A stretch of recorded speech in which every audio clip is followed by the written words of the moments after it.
नमस्कार, आप देख रहे हैं एनएमएफ न्यूज। मैं हूं आपके साथ शाफ्ती पटनायक। भारत के ज्यादातर पड़ोसी देश अपनी करेंसी प्रिंटिंग के लिए चीन पर निर्भर हो रहे हैं। इसी कड़ी में एक और नाम नेपाल का भी जुड़ चुका है। चीन करेंसी प्रिंटिंग का नया हब बनता जा रहा है। पिछले साल नेपाल के केंद्र बैंक ने 1000 रुपए के 43 करोड़ नोटों की प्रिंटिंग के लिए टेंडर जारी किया था और ये टेंडर चीन की एक कंपनी ने जीत लिया और चाइना के CBPMC ने ये टेंडर लिया। बता दें कि भारत के कई पड़ोसी जैसे नेपाल, श्रीलंका, थाईलैंड, बांग्लादेश अपने नोट चाइना में छपवाते हैं क्योंकि ये उन्हें सस्ता पड़ता है और इसका असर अमेरिका और ब्रिटेन पर भी पड़ रहा है। बता दें कि 1945 से 1955 तक नेपाल के सभी नोट भारत के नासिक स्थित सिक्योरिटी प्रेस में ही छपते थे और इसके बाद भारत में ही प्रिंटिंग होती थी। लेकिन 2015 के बाद नेपाल के ज्यादातर नोट चीन में ही छपने लगे।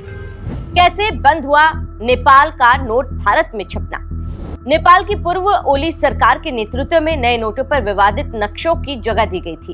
इन नोटों पर लिपुलेख, लिम्पियाधुरा और काला पानी जैसे विवादित क्षेत्रों को नेपाल का हिस्सा दिखाया गया था। इन राजनीतिक तनावों के कारण भारत नोट छापने को तैयार नहीं था, जिससे नेपाल को विकल्प तलाशने पड़े। चीनी कंपनी ने न केवल अधिक किफायती और सुरक्षित विकल्प की पेशकश की, बल्कि आधुनिक सुरक्षा सुविधाएं भी शामिल की गई, जिसके कारण नेपाल ने अपनी नोट प्रिंटिंग आवश्यकताओं के लिए चीन को चुना।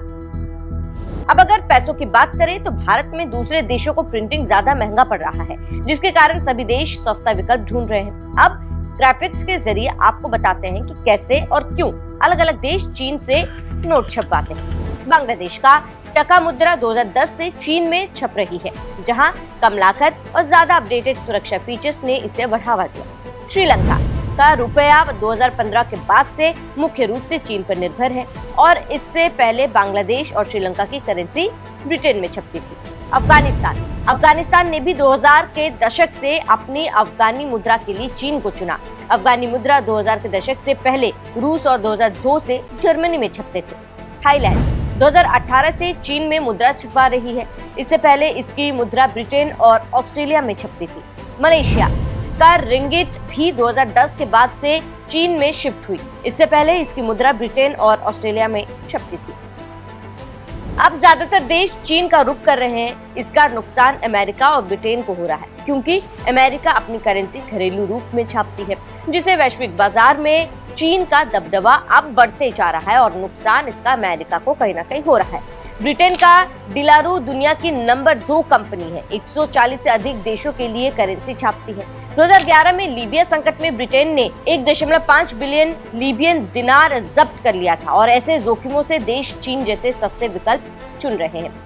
वहीं चीन में ये बदलाव कहीं ना कहीं सॉफ्ट पावर की रणनीति के तौर पर देखा जा रहा है, जहां नोट प्रिंटिंग के जरिए आर्थिक प्रभाव बढ़ाया जा रहा है। एक रिपोर्ट के मुताबिक दक्षिण एशिया के 70% विकासशील देश इंफ्रास्ट्रक्चर के लिए अब चीन पर निर्भर है, लेकिन फिर ये दूसरे देशों पर हर तरफ से प्रेशर बना सकता है चीन, और इसका लाभ भी चीन को इसी तरीके से मिल रहा है कि बाकी देशों को वो अपने कब्जे में ले या फिर अपने हिसाब से चलाए, जैसा श्रीलंका के साथ हुआ। श्रीलंका ने $7 बिलियन का कर्ज नहीं चुकाने पर चीन ने 2017 में 99 साल के लिए हम्बनटोटा बंदरगाह अपने अधिकार में ले लिया था।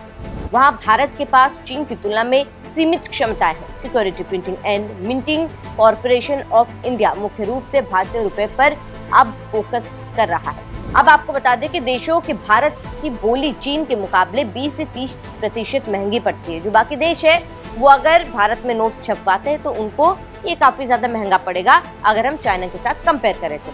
अब भारत को इसी चुनौती का जवाब केवल लागत प्रतिस्पर्धा से नहीं, बल्कि मजबूत कूटनीतिक संबंधों, तकनीकी नवाचार और विश्वसनीय साझेदारी से देना होगा। अगर भारत अपनी प्रिंटिंग क्षमताओं को मजबूत करेगा और पड़ोसियों के साथ विश्वास बहाल करेगा तो चीन के बढ़ते प्रभाव को संतुलित किया जा सकता है। ये न केवल आर्थिक बल्कि भू राजनीतिक स्थिरता के लिए भी बहुत ही ज्यादा जरूरी है। अब ये देखना महत्वपूर्ण होगा कि क्या अपने प्रिंटिंग प्रणालियों में भारत कोई बड़ा बदलाव लेकर आता है, क्या वो अपने यहाँ जो प्रिंटिंग नोट प्रिंट होते हैं उसको और सस्ता बना सकता है, ताकि बाकी देशों से भी लोग यहाँ पर, बाकी देश भी नोट अपना हमारे देश में छपवाएं। अब ये देखना महत्वपूर्ण होगा। फिलहाल इस पूरे मामले पर आपकी क्या राय, हमें कमेंट कर जरूर बताएं। साथ ही बने रहे एनएमएफ न्यूज के साथ।